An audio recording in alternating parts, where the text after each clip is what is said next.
dicarioskeun dina kitab Sahih Muslim keagungan akhlak Kanjeng Rasul. Kacarioskeun di juru pasar Madinah aya baramain jalma anu menta-menta.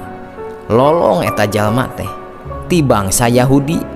Pagaweanana teh sagedengeun menta-menta eta biwirna teu eureun-eureun ngacapang ngahina Kanjeng Rasul. Tiap aya jelema nu kadinya terus teu eureun nyeceleh jeung mitnah Kanjeng Rasul supaya kadengeun ku batur.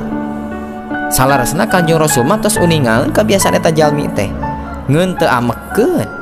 Sabab Kanjeng Rasul uninga ieu jalmi bodoh, can nyaho kana agama anu bener, malahan jalmi tanpa daksa. Tiap enjing Kanjeng Rasul sok ngadongkapan eta jalma dipaparinan tuangeun jeung bekal, malah sok disuapan ku Kanjeng Rasul. Teu apaleun nya eta teh Kanjeng Rasul. Salami Kanjeng Rasul maparin tuangeun eta biwir jelema nu lolong ngeun ngecabrak we bu, mitnah jeung ngahina, ngahasut jeung sajabana ka Kanjeng Rasul. Majar teh kade cenah maneh ulah kapanguruhan ku Muhammad. Jelema eta mah tukang bohong, tukang gedebul, tukang sihir, tukang tipu jeung sajabana. Padahal jalmi anu keur dicecelehna teh hareupeunana nuju ngahuapan manehna. Eta teh kasaksian buku para sahabat anu sanes.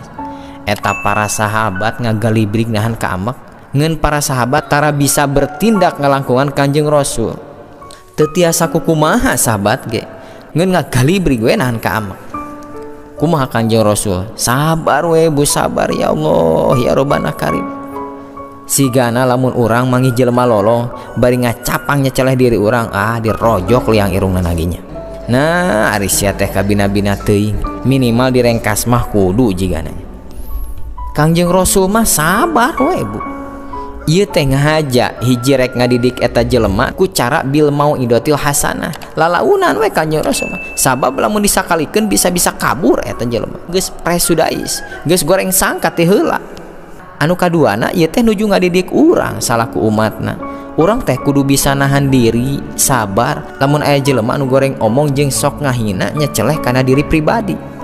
Cunduk waktu ningang mangsa Kanjeng Rasul wafat. Saatosna wafat Kanjeng Rasul eta jalmi nu lolong teu aya deui anu maparin tuangeun. Kacarioskeun di tempat anu sanes Sayyidina Abu Bakar saatosna Kanjeng Rasul wafat sumping ka bumi Siti Aisyah anu jadi murang kalihna. Nyai mama bade tumaros pasunahan Kanjeng Rasul naon anu ku mama teu acan dipidamel. Pisaur Siti Aisyah, sadayana pasunahan Kanjeng Rasul ku mama tos dipidamel mung hiji anu teu acan. Naon cenah nyai? Nyaeta maparinan tuangeun jalma anu lolong anu aya di juru pasar. Anjeunna tiap enjing maparinan tuangeun ka eta jalmi. Teu talangke deui enjingna Sayyidina Abu Bakar dongkap we ka pasar bari nyanak tuangeun. Anu maksad maparin tuang eta jalma anu ngemis. Sadongkapna Abu Bakar kadinya anger terobah eta biwir baramain teh bu. Ngeun ngacaprak we ngahasut jeung mitnah Kanjeng Rasul kapayuneun Abu Bakar. Atuh Abu Bakar teh kahudang ka ambekna ngan ditahan we ku anjeunna. Da sahabat terbaik atuh. Teras we Abu Bakar teh nyuapan eta jalmi lolong. Ngahuapan bari hate rada ambek. Atuh rada diwawal-wawal ngahuap. Nah ari gawawang teh ngomong, saha cenah anjeun ieu? Saur Abu Bakar, kaula teh jalmi anu sok biasa maparin tuangeun ka anjeun. Lain cenah lain maneh. Nyapan kasar eta jelema teh gitu. Anu sok mere dahar ka kuring mah lemes henteu kasar kieu. Anjeunna mah tara pernah ngahesekeun kuring kudu nyekel dahareun. Baham teu hese nyapek sabab beres dilemeskeun heula ku anjeunna. Sehingga kuring babarina lan budi bahasana nage kaliwat istimewa. Kuring teh geus sono sabab manehna geus lila eueuh datang ka dieu. Duka ka mana teu aya kabar jeung teu sempet kaula nyaho manehna. Ngadangu kitu Sayyidina Abu Bakar teu kiat nahan cai soca. Ngarasakeun kasobaran jeung agungna akhlak Kanjeng Rasul.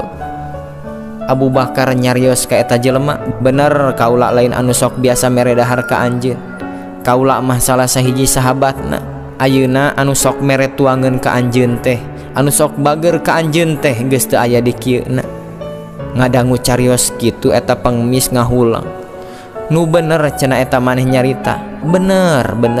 Bahkan kaula oge ngiri nguburkeunana. ngeluk we eta nu ngemis teh bari nyarita. Kaula teh sabenerna can sempet males kahadian eta jelema. Ayeuna geus teu aya, kakarek sabenerna mah kaula manggih jelema anu bageur jiga kitu. Saumur nyunyuhun sirah, cik cenah bejakeun saha ngaranna jeung di mana kuburanana, kaula rek jarah. Saur Abu Bakar, eta anu bageur ka anjeun teh, anu sok ngahuapan anjeun unggal isuk teh namina Muhammad Rasulullah, anu sok anjeun digogoreng. Ngarenyag eta jelema nu bener cenah eta anjeun nyarita, leres eta teh Muhammad Rasulullah. Gogoakan eta Yahudi didinya keneh bari ngagabrug Sayyidina Abu Bakar, ngabudalkeun rasa hanyakalna saksian ku anjeun ayeuna keneh kaula asup Islam, asyhadu alla ilaha illallah wa asyhadu anna Muhammadar Rasulullah. Langsung lebet Islam, saatosna tobat saja dijadina eta jalma. Tampi ya Allah, cai mata ka cinta abdi ka Kangjeng Rasul, cai mata ka sono abdi ka Kangjeng Rasul, cai mata ka deudeuh abdi ka Kangjeng Rasul. Ya Allah ya Rob, sok sanaos abdi sadaya seueur badegong kana ajaranana, seueur sulaya kana panggeuingna, tapi cinta abdi ka mantenna teu aya bandinganana. Mugi abdi sadayana sing dipangku dirawuh ku syafatul uzma Kangjeng Rasul jaga di yaumil jaza, sareng muga-muga abdi sadaya dikempelkeun sareng Kangjeng Rasul engkin di surga ya Allah ya Rob. Amin ya Allah ya Rabbal alamin.